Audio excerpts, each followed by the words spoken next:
नमस्कार पशुपालक मित्रांनो.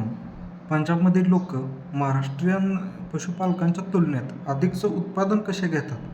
पंजाबचे पशुपालक वापरतात सुधारित तंत्रज्ञान, दूध उत्पादन आणि जनावरांच्या प्रकाराप्रमाणे खाद्य नियोजन केले जाते. व्यवस्थापनातील उत्कृष्टता, पशुपालन व्यवसायात झोकून देऊन अतिशय आवडीने काम करण्याची त्यांची तयारी, त्यामुळे पंजाब आणि हरियाणातील पशुपालकांनी प्रगती साध्य केली आहे. एचएफची दुधाळ वंशावळ तयार केली जाते.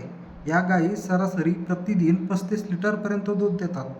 हरियाणामध्ये म्हैस पालन जास्त प्रमाणात केले जाते. मुर्रा म्हैस सरासरी प्रतिदिन 15 लिटर दूध देते. संकलित दूध हे खाजगी कंपन्या तसेच सहकारी दूध संघ खरेदी करतात. मोठी डेअरी फार्म स्वतःचा दूध तुपाचे पॅकिंग करून विकतात. दूध वितरणासाठी काही शहरात कंपन्यांनी दूध ATM यंत्रे बसवली आहेत. उच्च दर्जाचे सॉर्टेड सिमेंट तसेच भ्रूण प्रत्यारोपण तंत्रज्ञानाचा वापर येथील पशुपालक करतात. या तंत्रज्ञानाद्वारे जातिवंत दुधाळ पिढी गोठ्यात तयार होत आहे. उन्हाळा आणि पावसाळा आणि हिवाळा जनावरांमध्ये येणारा ताण दूध उत्पादन आणि प्रजनन क्षमतेवर विपरीत परिणाम करतो. हे लक्षात घेऊन उन्हाळ्यात गोठ्यांमध्ये तुषार सिंचन आणि तसेच फॅनचा वापर केला जातो. गोठ्यामध्ये जनावरांना पिण्यासाठी थंड पाणी उपलब्ध करून दिले जाते. चांगल्या पशुआहार व्यवस्थापनाची सुरुवात संक्रमण काळापासूनच केली जाते. गाई म्हशींना उच्च प्रतीचे प्रथिने व ऊर्जात्मक आहार दिला जातो.